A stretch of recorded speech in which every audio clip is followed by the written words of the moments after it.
Junisic não soube administrar a partida. Esse é o título mais adequado. Eu sou um dos poucos que veem o jogo dessa forma. O Pyramids não controlou o ritmo do jogo. Dissemos que uma das coisas que distingue o Pyramids, desde que venceu na Liga dos Campeões da África, é que o Pyramids tem a capacidade de se adaptar, de jogar de qualquer maneira que sirva às suas ideias. Significa que o Pyramids joga com a bola nos pés, o Pyramids sabe jogar dominando a partida e pressionando bastante nas transições. Mas hoje vimos que é ele quem está correndo atrás da bola, então o Pyramids não consegue controlar o meio-campo. Flamengo, em nenhum momento percebi que ele estivesse numa situação difícil, ou que estivesse confuso ou algo do gênero. Não, eles conduzem o jogo exatamente como querem, aumentam o ritmo quando querem, diminuem o ritmo quando querem, até mesmo contra o Pyramids. Ou seja, não houve reação, não houve surpresa na forma de jogar, não houve surpresa em explorar, por exemplo, brechas, nem surpresa em concentrar o jogo em uma área específica que pudesse ser um ponto fraco. O Flamengo, como vimos hoje, não apresentou ideias, não houve nada de novo. E para ser totalmente honesto, os jogadores hoje também não estavam em sua melhor forma. Mais de um jogador, mais de uma peça-chave do Pyramids hoje. Eles não estavam em sua melhor forma, talvez por falta de experiência, talvez pelo medo dos jogos, talvez pelo nervosismo também. Para ser sincero, este foi o jogo mais difícil da história do Pyramids, né? Se formos falar com base na realidade, o jogo mais difícil que o Pyramids já enfrentou e talvez tenha sido isso. Estamos acostumados porque o Al Ahly sempre chega a essa fase. Mas esta é a primeira vez que o Pyramids chega a essa fase. É uma grande conquista. Eles merecem elogios, reconhecimento e tudo mais, mas é o nervosismo, a forma de lidar com isso. Hoje, o treinador não soube administrar bem a partida, muitos jogadores também não foram bem. O desempenho deles estava abaixo do esperado e até mesmo no segundo tempo, o momento do gol do Flamengo desanimou os jogadores do Pyramid. Eles começaram o segundo tempo bem, controlando a bola, e o Flamengo, como dissemos, começou a recuar um pouco, mas o momento do gol desanimou os jogadores do Pyramids. Ao mesmo tempo, isso deu mais espaço para o Flamengo. Eles puderam jogar à vontade e trocar passes de forma muito simples, e assim o jogo foi se desenrolando. Exatamente como Felipe Luiz queria, até vimos que ao longo do mês seguinte ele começou a impor seu estilo de jogo principal. Como ele não encontrou nenhuma reação do Pyramids, acabou conduzindo a partida do jeito que queria. Podemos dizer, como o Omar mencionou, talvez. Apesar do Flamengo estar à frente no placar, Felipe Luiz optou por fazer as duas primeiras substituições aos 60 minutos, ao contrário de Yuri Tite. Na minha opinião, ele demorou muito para fazer as substituições. A primeira substituição do Pyramids foi a entrada do brasileiro Everton no lugar de Mostafa Zico e de Mohamed Reda Bobo no lugar de Blati Touré, duas substituições feitas por Yurick aos 74 minutos. Acho que foi um momento muito tardio. A segunda e terceira substituições foram com Mostafa Fatih aos 81 minutos no lugar de Zalaka, que acredito que estava perto de receber o segundo cartão e ser expulso. Aos 89 minutos, mais uma substituição tardia do Pyramids com a entrada de Marwan Hamdi no lugar de Ahmed Atef Kata. Na minha opinião, Ibrahim, as substituições não foram do nível esperado, além de terem sido feitas muito tarde. Isso fez diferença para o Pyramids hoje no resultado da partida? Com certeza, 100%. Para avaliar uma substituição, você considera o jogador e o momento da entrada. Estamos entre os dois tempos. Mostafa Zico seria substituído e que entre os dois tempos, ou no máximo nesse minuto, aconteceria. Aos 60 minutos, Mostafa Zico deveria ter sido substituído. Mostafa ter continuado até os 75 minutos mostra que Jurochelch não estava atento ao jogo. Mostafa Zico, sinceramente, estava completamente fora do jogo. Jogou 75 minutos inteiros, ou seja, jogou 75 minutos sem nenhum chute, sem criar nenhuma chance, sem nenhum drible bem sucedido e perdeu a bola 10 vezes. Números que não te dão nenhum motivo para mantê-lo em campo por 75 minutos, especialmente porque você ainda tem opções no banco. Não, ele causou um pouco de preocupação, quer dizer, ele é um jogador que sempre se movimenta muito, como dissemos, pode ser que você o coloque em campo. Mostafa Fatih, se você tivesse confiança no Everton, Mostafa Fatih não está pronto, então coloque o Everton no lugar de Mostafa Zico. Uma substituição tardia. Pat Storing hoje esteve mal na saída, não ofereceu contribuição ofensiva. Também o necessário, colocar Bobo mais cedo, Marwan Hamdi jogando os 90 minutos, é muito estranho esse entusiasmo e vemos que é melhor continuar com um atacante só porque no final das contas, o que você perdeu? Assim como perdeu 4, poderia perder de novo. 3 é a mesma coisa, mas pelo menos você luta pelas suas chances, então essas substituições precisavam ter ocorrido 15 minutos antes. Começamos com Verton e Bobo aos 60 minutos. Marwan Hamdi deveria ter começado aos 75 ou 70 minutos para jogar com dois atacantes e apostar em cruzamentos. porque hoje ficou claro que o Flamengo consegue controlar e conduz o jogo como Omar disse. Mesmo com posse no segundo tempo, você gira a bola para a direita e esquerda, e quando cansa, cruza. Então coloque Marwan Hamdi em campo. Assim, você aposta em criar superioridade numérica na área e cruzar bolas. Mas você nem fez isso, não colocou um jogador que pudesse completar a presença ofensiva junto com Fiston Maile dentro da área. A Ahmed Atificata, ela está tentando, mas há uma grande diferença física entre ele e os defensores do Flamengo, não está funcionando, e nem mesmo o kart, você poderia colocar Bobo, colocar Marwan Hamdi, ou começar com um jogador como o Mostafa Fati, que te dá soluções individuais no 1 contra 1. Tem um jogador como o Everton, ele te oferece soluções individuais no 1 contra 1. Então, também hoje, sim, o timing das substituições e as mudanças que ele escolheu nos fazem sentir que ele não estava vivendo o jogo. Hoje, ele estava completamente fora da partida. Quer dizer, uma das suas maiores qualidades era interagir com o jogo nas substituições, no timing delas e saber quando tirar um jogador. Hoje ele não estava envolvido com o jogo de forma alguma, né? As mudanças foram tardias e ele nem sequer teve nenhum tipo de... Hoje, isso nos faz dizer que ele tinha apenas um cenário em mente, o cenário de fecharmos e tentarmos jogar nos contra-ataques. Assim que ficou atrás no placar com um gol, depois veio o segundo gol, ele não tinha se preparado para isso. O segundo cenário é que se eu ficasse atrás por 2 gols, jogaria com 2 atacantes ou aumentaria jogadores no ataque. Ele não considerou esse cenário, o que deixou o Flamengo confortável, pois não deu a ele jogada surpresa ou movimento inesperado que pudesse desestabilizar o time.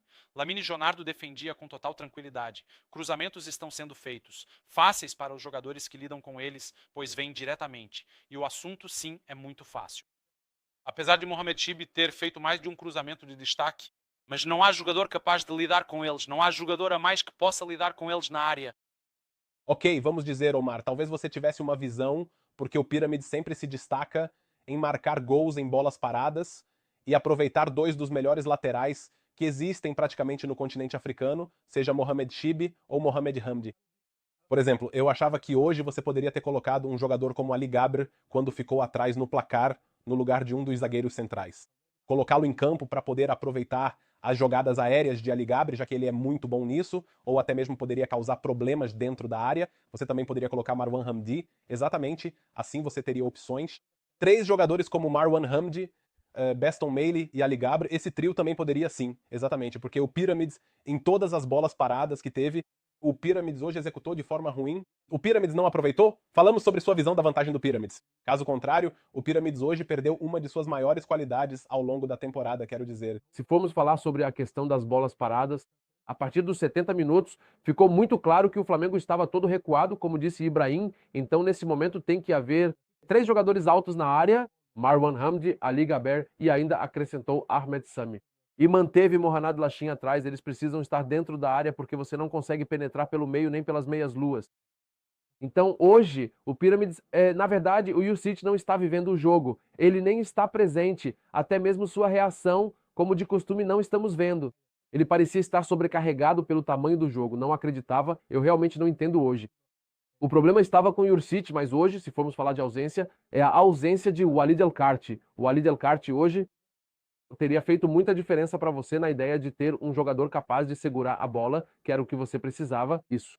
Hoje ele foi muito bem, não teve pena, perseguiu a bola com vontade. Mas o Walid El-Kart te leva da fase defensiva para a ofensiva, sabe segurar a bola, sabe como avançar. O Walid El-Kart é muito diferenciado em relação a qualquer jogador do Pyramids, é muito inteligente em seus movimentos, sabe explorar os espaços atrás da defesa ou dos espaços vazios na defesa. No Alamindio, ele teria sido capaz hoje de penetrar por ali. E o Walid El-Kart teria te ajudado muito no processo defensivo, no sentido de que você desceria um pouco mais. Nosso problema hoje foi a pressão ao longo da partida. Quem fica com a bola depois da bola não consegue pressionar, não dá continuidade ao processo de pressão. Se ele resolvesse, o Walid El-Kart seria o que ficaria mais à frente. Então seria uma peça que daria continuidade. Essa é a vantagem do Pyramids contra o Al Ahly, contra o Zamalek, nos grandes jogos, que ele sempre joga com um meio campo de 4, ele dá um papel de ala por um tempo e depois entra para o centro na fase defensiva. Portanto, hoje você isolou completamente o Walid El-Kart, tendo uma grande presença tanto na defesa quanto no ataque. Portanto, falamos sobre a ideia de que Jusic não viveu o jogo com os jogadores. Não houve substituições muito tardias. Até mesmo o Mohamed Reda Bobo poderia ter começado o segundo tempo, porque você precisava de alguém para segurar a bola, já que Fatih Toure hoje não estava presente. Ou seja, ele estava completamente fora de serviço, muito lento, e mesmo quando a bola chegava até ele, acabava prejudicando ainda mais o time. E você enfrentou o Flamengo, e a gente dizia que o Flamengo tem uma média de idade alta, mas hoje não sentimos isso, hoje realmente não sentimos isso. São 8 jogadores do Flamengo com mais de 30 anos, e você vê que o Gerson, no meio-campo, tem 35 anos, mas está tudo bem, você nem percebe, eles pressionam e recuperam a bola porque você está atrasado em campo, seja qual for o motivo. Alex Sandro ou Danilo, ambos com 34 anos, jogando no meio-campo, e também tem jogador com 35 anos. A média de idade é alta, mas deixa eu te dizer, Prime, Omar falou sobre a importância da ausência de Walid El Karti. Será que a ausência de apenas um jogador do time titular pode realmente causar um grande desequilíbrio no sistema coletivo de jogo? E será que, quando o Juriti escolheu começar com Ahmed Atefkata como meio-campista e não como ponta, não foi diferente do que víamos antes? Normalmente, quem substituía Walid El Karti era Karim Hafez, entrando no lugar de um dos dois pontas. Ou seja, ele poderia ter começado com Karim Hafez desde o início, ou colocado Ahmed Atefkata como ponta, mas infelizmente o Pyramids tem uma escassez de opções no meio-campo. Quando você olha para os dois jogadores que poderiam substituir o Walid El Karti, você vai perceber que Ahmed Taufik tem um perfil totalmente diferente do de Walid El Karti e Reda Bobo. Talvez, como o Omar disse, ele não confia muito nas capacidades do Reda. Bobo, ou seja, dar a ele a chance desde o início da partida. Até que ponto jogar com apenas um jogador afeta o time? Isso causa esse grande desequilíbrio no sistema coletivo? Olha, eu tenho um grande problema quando um time do porte ou do tamanho de um time como o Al Ahly, em algum momento o mesmo discurso se repete. No início da temporada, todos comentaram sobre a ausência de Imam Ashur e seu impacto no time. Não faz sentido um time com tantos jogadores e tantas contratações ser afetado apenas pela ausência de um jogador. Então, o problema está no time ou no sistema? Sim, então aqui há um problema com o treinador. Ou há um problema com o treinador, ou há um problema com as contratações. Então, vamos dar uma olhada agora na lista de jogadores do time que temos aqui. Você vai ver os meio-campistas disponíveis na lista do Pyramids. Mahmoud Dunga, será que Jurčić confia em Mahmoud Dunga? Ele não confia nele de jeito nenhum e ele não recebe nenhum minuto de jogo. Ahmed Taufik, será que Jurčić confia nele e lhe dá algum tempo de jogo no meio-campo? Ele não recebe nenhum minuto de jogo no meio-campo. Mohamed Reda Bobo. Zalim recebeu minutos nos últimos jogos, ele não confia nele. Quando você olha para as janelas de transferências, as contratações que o Pyramids faz e o dinheiro que o Pyramids gasta, só há 3 jogadores no meio-campo. Jurčić, então, tem um problema muito grande. Você está fazendo isso no núcleo do seu elenco. Assim que um jogador se ausentar, todo o equilíbrio do sistema vai se perder. Aqui o problema recai sobre a diretoria, que no final das contas não está fornecendo os reservas adequados. E aqui estou falando especificamente de Ahmed Taufik e Donga, que estão no Pyramids há quase 3 anos e não jogam. E não saem do Pyramids. Isso é suportar. Ahmed Taufik Harn. Então, galera, é isso. Esse foi o vídeo aí da mídia egípcia reagindo à vitória do Flamengo. O Flamengo agora vai enfrentar o PSG, vai ser o duelo mais complicado aí do Flamengo.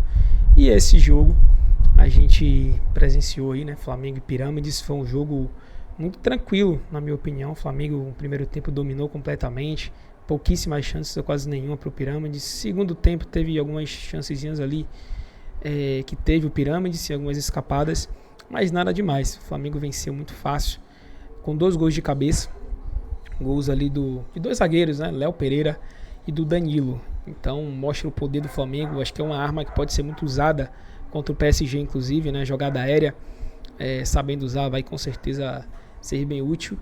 Agora, claro, né, que muda um pouco o patamar, né? Uma coisa é você pegar um time mexicano, né, um grande time, outra coisa é você pegar um grande time egípcio. Agora é um grande clube europeu. O PSG, ele é bilionário, né? Tem muita grana, tem vários jogadores top mundial. Então o Flamengo vai ter que fazer, vai ter que nadar muito para poder vencer. Tem capacidade? Tem, né? Mas vai depender de vários fatores, né? Porque é outro patamar, né, galera? É outro patamar. Claro que a gente confia, acredita que o Flamengo tem capacidade para isso, mas não dá pra gente também fechar os olhos para a realidade, né? O Flamengo tinha que fazer e já fez, que é Libertadores, Campeonato Brasileiro, né? Supercopa, Cariocão, é isso que a gente espera que o Flamengo vença. Agora, Mundial, Intercontinental já é uma coisa mais difícil, a gente acredita, mas se não vencer, não dá pra ficar triste por causa disso, achar que o ano foi ruim, porque não foi, né? O Flamengo fez tudo o que tinha que fazer e agora o que vier é lucro. O que vier é lucro. E claro, né, que o PSG vai querer vencer, né? Poupou alguns jogadores contra o time que enfrentou hoje, né? O Metz, lá na Liga Francesa. Então eles vão querer se vencer, porque é um título que eles não têm. Então eles vão jogar pra valer. E o Flamengo tá desgastado, né? Mais de 70 jogos. Se é um Flamengo mais descansado, eu até diria, cara, dá. Agora um time com 70 jogos é muito mais difícil. Não é que não dá, mas é mais difícil. Então acho que se isso acontecer, eu ficaria muito surpreso e feliz também. Mas eu acho que a gente tem que ter um pouco os pés no chão e não achar que vai vencer fácil, que vai golear o PSG, que isso dificilmente vai acontecer. É torcer para que o Flamengo faça um bom jogo, que consiga, né, sei lá, arrumar ali algumas chances e fazer o gol e ser muito sólido. É isso que a gente precisa, né, esperar do Flamengo. Mas enfim, é isso aí, esse foi o vídeo. Agradecemos a vocês, tamo junto e até o próximo. Fui.